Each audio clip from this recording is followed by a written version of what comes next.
사순절 5번째 주에 주시는 하나님의 말씀의 주제는 새 언약을 맺으신 하나님입니다. 성경이 구약과 신약으로 나누어지고 있어요. 구약을 옛 언약이라고 하고 신약을 새 언약이라고 합니다.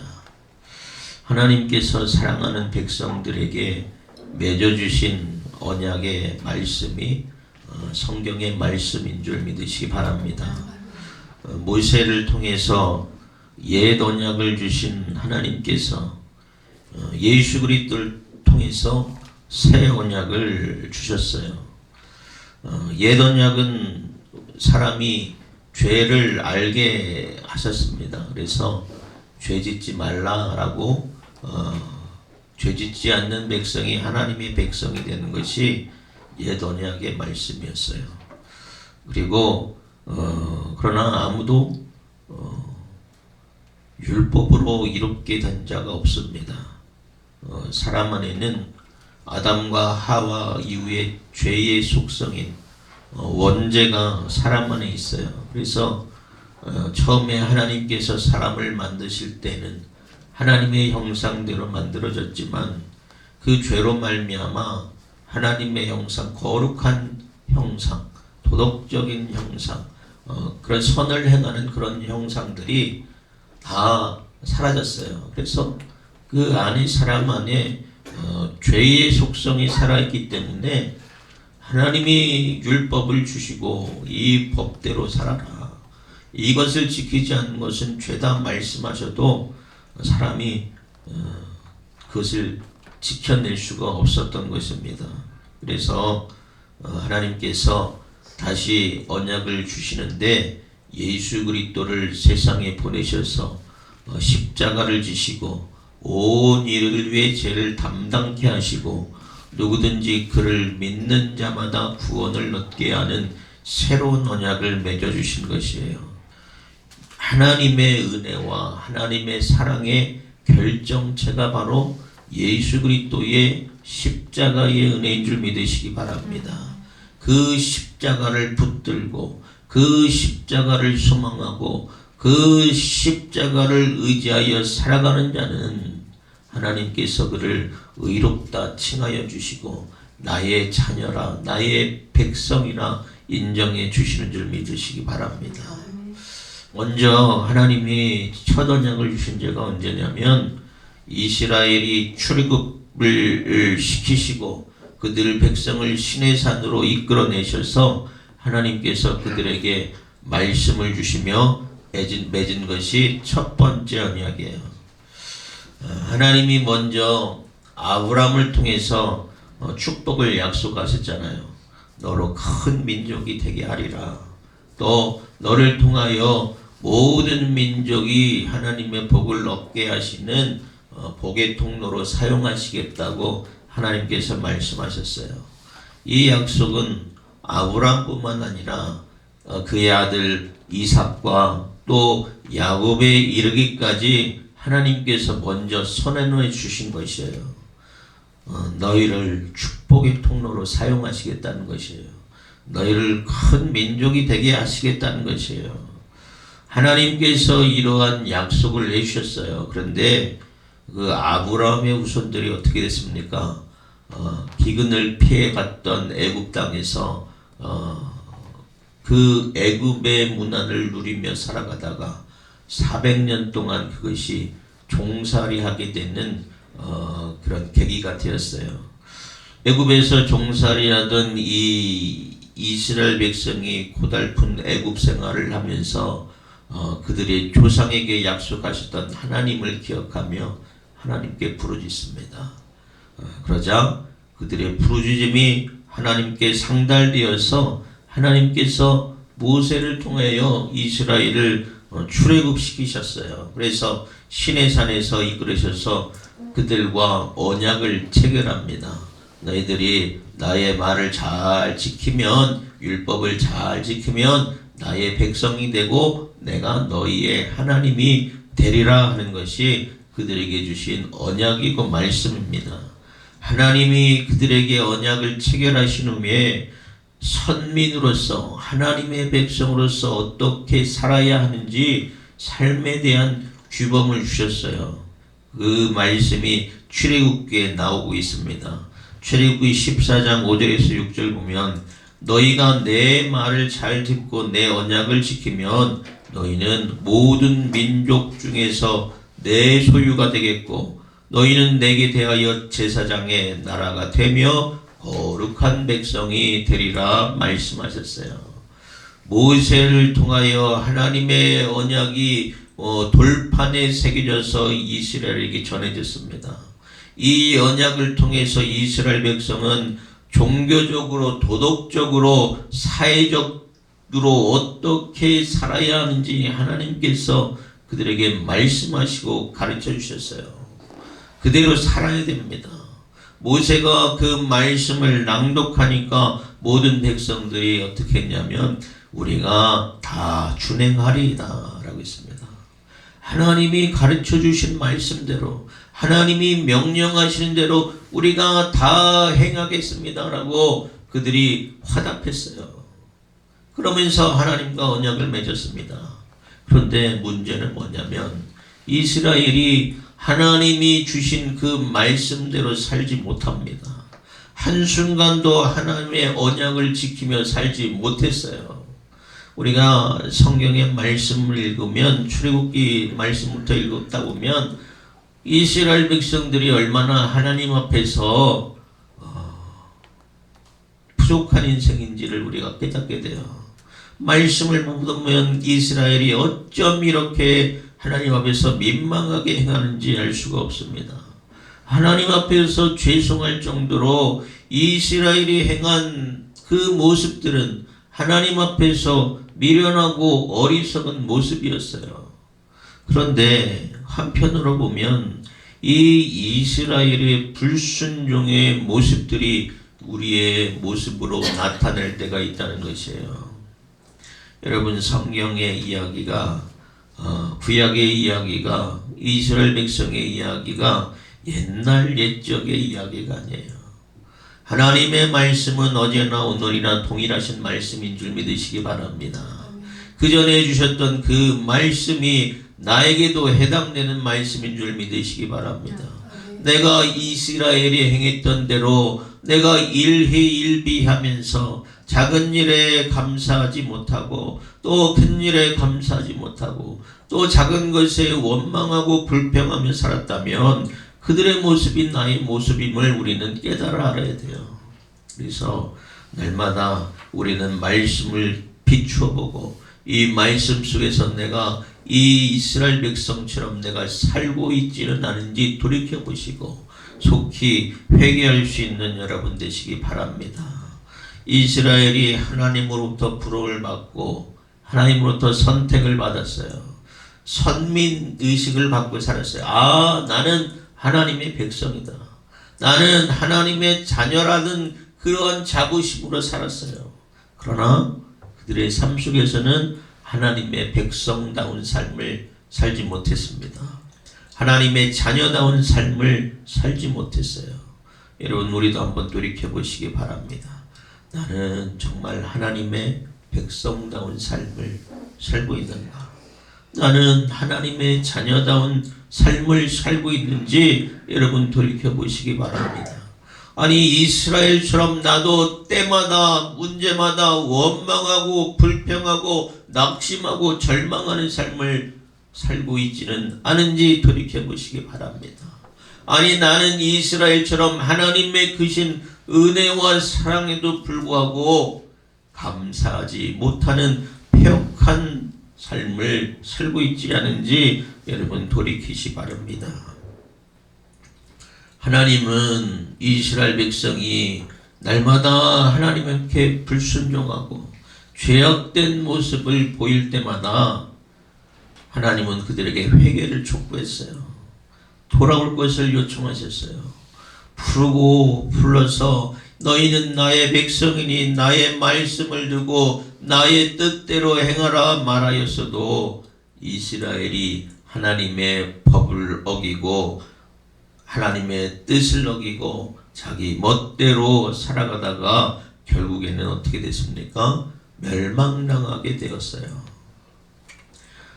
결국 하나님 앞에서, 율법 앞에서, 말씀 앞에서 자신의 행위로 의로워질 수 있는 인생이 없음을 사람 스스로가 증명했던 것이에요. 왜? 죄 때문에, 연약함 때문에, 때로는 형식적으로 또는 위선적으로 율법적인 삶을 살았던 유대의 종교 지도자들, 그 모습도 하나님 앞에서 얼마나 패역한 모습인지 몰라요. 그래서 하나님께서 다시 새로운 언약을 세우신 것이에요. 바로 예수 그리스도를 통하여, 하나님의 아들 독생자를 통하여, 그를 십자가의 희생함의 그 고통을 통하여 우리를 구원하시기 위한 하나님의 사랑이 실현된 줄 믿으시기 바랍니다. 새 언약을 세우신 것은 하나님께서 다시 한번 우리에게 하나님의 은혜를 베푸시고 하나님의 사랑을 나타내 보이신 것이에요. 그래서 오늘 본 말씀 31절에 보면, 보라, 날이 이르니니 이스라엘과 유다에게 새 언약을 맺으리라 하나님께서 말씀하십니다. 이 첫 번째 언약으로 이스라엘 백성을 하나님의 백성으로 삼으셨는데, 그들이 하나님의 은혜에도 불구하고 그 언약을 헌신짝처럼 치부했음에도 불구하고 하나님께서 언약을 포기하지 아니하시고 다시 새로운 계약을 은혜와 사랑으로 인도하여 주신 것이에요. 아마 지금 예레미야 시대에 있는 이 하나님의 언약이 두 번째 새 언약이 이루어지지 않았어요. 아직 이루어지지 않았지만 하나님께서 날이 이르리니 내가 되면 내가 새 언약을 주시겠다는 것이에요. 원죄와 죄의 속성으로 말미암은 사람이 육체로 말미암아 이루어질 없음을 하나님께서 아셨기 때문에 하나님이 그럼에도 불구하고 그 인생들을 불쌍히 여기사 적극적으로 구원하시기 위해서 새 언약을 세우신 것이에요. 우리는 새 언약 가운데 살아가고 있음을 감사하는 여러분 되시기 바랍니다. 하나님의 은혜와 사랑으로 세우신 언약을 사람이 일방적으로 깼음에도 불구하고 하나님은 그 언약을 포기하지 아니하시고 새 언약을 세워주신 것이에요. 32절 보면, 이 언약은 내가 그들의 조상들의 손에 찾고 애굽 땅에서 인도하여 내던 날에 맺은 것과 같지 아니할 것은, 내가 그들의 남편이 되었어도 그들이 내 언약을 깨트렸습니다. 여호와의 말씀이라 했습니다. 애굽 땅에서 손을 잡고 그들을 인도했다고 그랬어요. 얼마나 하나님의 은혜와 사랑이 다정하십니까? 그러한 민족에게 하나님께서 언약을 맺으셨는데, 그래서 하나님이 우리의 신랑이 되시고 이스라엘이 하나님의 신부가 되었는데 그 언약을 깨트렸어요. 하나님의 언약은 마치 남편과 아내를 맺어지는 결혼식 서약과도 같은 것입니다. 결혼의 서약을 통해서 남편과 아내는 서로에 대한 의무가 있어요. 또 언약관계로 맺어집니다. 그래서 성경을 보면 하나님은 우리의 남편으로, 우리는 주님의 신부로, 아내로 비유되는 것들이 참 많이 있습니다. 하나님이 남편이 되셔서 또 이 이스라엘은 신부가 되었는데, 신부 이스라엘이 일방적으로 결혼 서약을 깨트렸습니다. 하나님은 언제나 동일하시게 신랑의 의무를 감당하시고 또 그 가족을 사랑하시고 신실하게 약속을 지켰건만, 이스라엘은 우상 숭배를 하며 영적인 간음을 저질렀어요. 그럼에도 불구하고 하나님은 계속해서 돌아오라고 말씀하십니다. 회개하라고 말씀하십니다. 선지자를 보내서 회개하라 촉구하십니다. 그런데 이스라엘의 죄악이 얼마나 가득하냐면 하나님이 회개하라고 보내신 그 선지자들도 잡아 죽이고 핍박을 했어요. 계속된 이스라엘의 배반에도 그래서 그 언약의 관계가 깨어졌을 때 일방적으로 보면 결혼 관계가 깨어졌을 때의 그 파탄의 원인이 된 사람이 어떻게 합니까? 상대방에게 위자료를 줘야 돼요. 그런데 하나님이 파탄의 원인을 제공자가 아니잖아요. 사람의 파탄의 원인이 제공자이잖아요. 그런데 하나님께서 사람의 파탄의 원인을 제공했음에도 불구하고 더 나은 조건으로 새 언약을 맺어주신다는 것이에요. 누구에게 더 나은 조건이 되었어요? 상식적으로 생각해보면 사람의 편이 잘못되어서 사람이 약자가 되고 하나님이 갑이 되어야 함에도 불구하고 보통 계약을 맺을 때 갑이 더 유리하잖아요. 을이 더 약자이기 때문에. 그러나 하나님께서는 약자의 편에서 더 나은 조건으로 계약을 체결하십니다. 33절을 보면 그러나 그날 후에 내가 이스라엘 집과 맺을 언약은 이러하리니 곧 내가 나의 법을 그들의 속에 두며 그들의 마음에 기록하여 나는 그들의 하나님이 되고 그들은 내 백성이 될 것이라 여호와의 말씀이라 하십니다. 옛 언약은 내 말을 잘 듣고 내 언약을 지키면이라는 언약 조건이 있었어요. 그런데 새 언약에는 그 조건이 사라졌습니다. 하나님의 법으로 이것이 죄임을 알게 하시고 죄 짓지 말라 하고 그래야 너희가 나의 백성이 되고 나의 자녀가 될 것이라고 하나님께서 말씀하셨는데 그래서 이스라엘 백성들은 날마다 강박에 살아야 됐어요. 내가 율법을 지켜야지 범죄하지 말아야지. 그럼에도 불구하고 늘 범죄하는 것이 인생의 모습이었습니다. 욥기 말씀을 보면 욥기 당대의 의인이라고 했어요. 욥이 얼마나 하나님 앞에서 이롭게 하려고 했냐면 날마다 그 자녀들이 하나님께 범죄할까봐 그 자녀를 위해서도 하나님께 번제를 드렸어요. 속죄양을 드리고 비둘기를 잡고 염소를 잡아가며 하나님께 속죄제사를 드렸다는 것입니다. 그런데 그 하나님의 율법이 이스라엘에게 큰 멍해가 되었습니다. 하나님이 멍해를 주신 것이 아니라 그들에게 잘 살아갈 수 있는 방법을 주셨는데 그것이 오히려 그들에게 멍해가 되어서 율법을 잘 알지도 못하고 하나님의 말씀을 잘 알지도 못하고 하나님을 알지도 못하는 무지 가운데 범죄하는 인생이 되었다는 것입니다. 그래서 하나님께서 돌판에 새겨진 율법이 아니라 이제는 너희의 심정에 우리의 마음에 하나님의 법을 새겨주신다는 것이에요. 하나님께서 예수 그리스도를 구주로 고백하는 자마다 그 안에 하나님의 법을 새겨주신 줄 믿으시기 바랍니다. 그들의 속에 두며 그들의 마음에 기록한다고 그랬어요. 돌판에 새겨진 옛 율법을 그 언약을 지키면서 이스라엘이 하나님과 언약 관계가 되었지만 그 새 언약에는 그러한 조건들이 사라졌어요. 하나님의 언약이 우리의 마음속에 기록된 줄 믿으시기 바랍니다. 그 언약을 기록된 분은 누구십니까? 성령님이에요. 성령께서 예수를 그리스도를 고백하는 자마다 그 안에 하나님의 법을 새겨주신 줄 믿으시기 바랍니다. 성령께서 우리를 감동하사 우리가 이스라엘의 율법을 알지 못해도 내가 어떻게 하나님을 기쁘게 할 것인가, 내가 어떻게 하나님께 충성할 것인가, 그것을 가르쳐 주시는 줄 믿으시기 바랍니다. 옛 언약을 바탕으로 이스라엘은 정말로 이스라엘에게 새겼던 그 은혜보다도 더 큰 은혜가 새 언약 백성이 된 우리에게 주신 줄 믿으시기 바랍니다. 이스라엘에게는 많은 율법이 있었어요.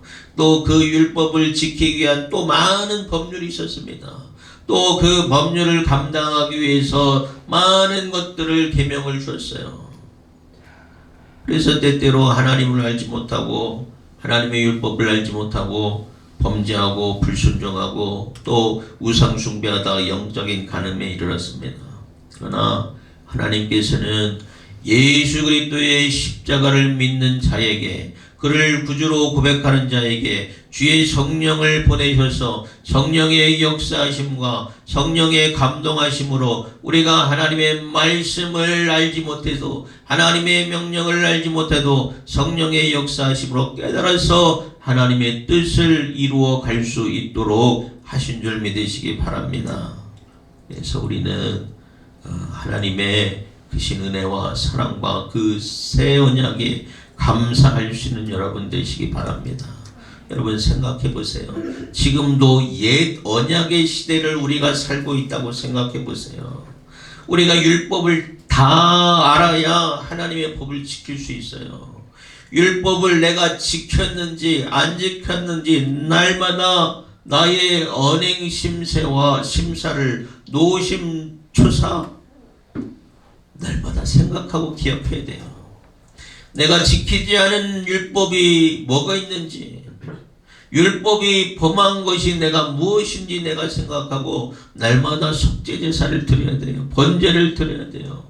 수많은 비둘기를 잡고 양을 잡고 염소를 잡고 송아지를 잡아가면서 하나님께 제사를 해야 됐어요. 가난하고 가진 것이 없는 사람들 어떻게 제물을 드릴 수 있겠어요? 그래서 당시 종교 지도자들이 자신들의 위선과 형식적인 율법의 잣대로 백성들을 심판하고 정죄하고 그것에 짓눌려서 사람들이 율법의 무거운 짐 가운데 살아갈 수밖에 없었습니다. 그러나 예수님께서는 그 수고와 무거운 짐진 자들에게 다 나에게 오라고 말씀하셨어요. 나오는 자마다 쉼을 주신다고 했어요. 그리고 내가 주는 멍에는 쉽고 가볍다고 말씀하셨어요. 율법으로는 우리가 어떻게 하나님께 나아갈 수가 있겠습니까? 하나님은 우리의 연약함과 또 우리를 불쌍히 여기사 우리 주 예수 그리스도를 보내주셔서 예수 그리스도를 통한 새 언약을 체결합니다. 누구든지 믿기만 하면 된다는 것이에요. 우리 주 예수 그리스도를 믿는 자가 구원을 얻게 되는 놀라운 은혜를 베풀어 주셨어요. 율법의 행위로는 우리가 절대로 의로워질 수 없음을 아셨기 때문에 예수 그리스도를 믿는 자, 예수 그리스도의 믿는 믿음을 보시고 하나님께서 우리를 의롭다 칭하여 주셨다는 것이에요. 예수 그리스도의 십자가는 하나님의 은혜요 하나님의 사랑입니다. 그 사랑을 믿는 자가 하나님의 자녀가 되고 하나님의 백성이 돼요. 여러분 예수 그리스도의 십자가를 붙들고 그 소망 가운데 거하는 여러분 되시기 바랍니다. 34절에 그들이 다시는 각기 이웃과 형제를 가르쳐 이르기를 너희는 여호와를 알라 하지 아니하리니 이는 작은 자부터 큰 자까지 다 나를 알기 때문이라. 내가 그들의 악행을 사하고 다시는 그들의 죄를 기억하지 아니하리라. 여호와의 말씀이라. 옛 언약은 율법을 지킴으로 하나님은 이스라엘의 하나님이 되시고 이스라엘이 하나님의 백성이 되었지만 우리는 예수 그리스도를 말미암아 새 언약을 받게 되었어요. 우리가 하나님을 알고자 하지 않아도 예수 그리스도를 주라 부르게 됨으로 말미암아 고백하는 자에게 성령의 역사하심으로 우리 안에서 성령께서 우리로 하나님을 알아가게 하셔요. 또 하나님의 뜻과 말씀과 언약을 지켜가게 하신다는 것이에요. 그래서 우리는 예수 그리스도를 붙잡으면 되는 것이에요. 예수 그리스도의 십자가를 붙잡는 여러분 되시기 바랍니다. 지금 우리가 새 언약으로 말미암아 누리게 되는 놀라운 은혜를 경험하고 있음을 깨닫는 여러분 되시기 바랍니다. 내가 율법을 다 지켜갈 수 없어도 내가 예수 그리스도를 믿고 예수 그리스도를 의지할 때에 하나님께서 주시는 은혜로 말미암아 나를 구원하여 주시고 나를 하나님의 자녀로 삼아주신 그 은혜에 감사할 수 있는 여러분 되시기 바랍니다. 나의 모든 죄를 감당하여 주시는 예수 그리스도를 감사할 수 있는 여러분 되시기 바랍니다. 우리도 때로는 범죄할 때가 있어요. 또 그러다가 하나님 징계받을 때가 있습니다. 그러나 이스라엘처럼 늘 불순종하지는 않아요. 불순종하다가도 회개하고 돌이키면 하나님이 우리의 죄를 보시고 우리를 내치지 아니하시고 우리를 긍휼히 여기사 우리의 죄악을 사하여 주시고 다시는 기억해 주시지 않는다고 하나님께서 말씀하셨어요. 하나님은 창세전부터 우리를 사랑하셨습니다. 옛 언약도 하나님의 사랑 때문에 주신 것이고 새 언약도 하나님의 사랑 때문에 우리에게 주신 것이에요. 사랑하는 여러분, 그 은혜와 사랑에 합당한 성도가 되시기 바랍니다. 어떻게 해야 돼요? 율법을 행해야 돼요? 아닙니다. 예수 그리스도를 더 많이 사랑할 수 있는 여러분 되시기 바랍니다. 나를 위한 하나님의 사랑의 결정체가 바로 예수 그리스도의 십자가의 은혜요 사랑이에요. 우리가 그 은혜에 감사하며 더욱더 예수 그리스도를 사랑하다 보면 내 안에서 성령의 역사로 말미암아 우리가 하나님의 뜻을 이루어가는 삶을 살아갈 수 있게 되는 것이에요. 내가 예수 그리스도를 사랑할 때에 성령의 역사하심을 통해서 내가 하나님의 말씀대로 순종하는 삶, 충성하는 삶을 살게 하셔요. 여러분 날마다 예수 그리스도를 더 많이 사랑하는 여러분 되시기 바랍니다. 사순절을 맞아서 나는 예수 그리스도를 얼마나 더 많이 묵상하고 사랑하고 있는지 돌이켜 보시기 바랍니다. 하나님께서 우리를 사랑하셔서 이 세상에 오셔서 우리의 죄를 위해서 고통당하고 죽으셨어요.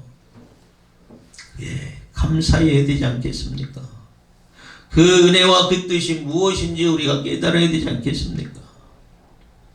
더 많이 깊이 사랑하고 묵상하며 주님께 나아갈 수 있는 여러분 되시기 바랍니다. 그럴 때 우리 안에 계신 성령의 역사로 말미암아 우리가 더 능력 있는 삶을 살게 되고 더 은혜로운 삶을 살게 되고 하나님의 역사를 이루는 귀한 성도의 삶을 살아가게 하십니다. 아브라함에게 약속하셨던 그 축복의 은혜, 너로 큰 민족이 되게 하리라, 너를 복의 통로로 사용하시라, 그 말씀이 우리의 삶 가운데 이루어지길 바랍니다. 그 삶은 예수 그리스도를 본받고 예수 그리스도를 사랑할 때에 우리의 삶 가운데 이루어지는 축복의 역사예요. 여러분 그러한 역사가 여러분의 삶 속에서 이루어지기를 주님의 이름으로 소망합니다. 기도하겠습니다.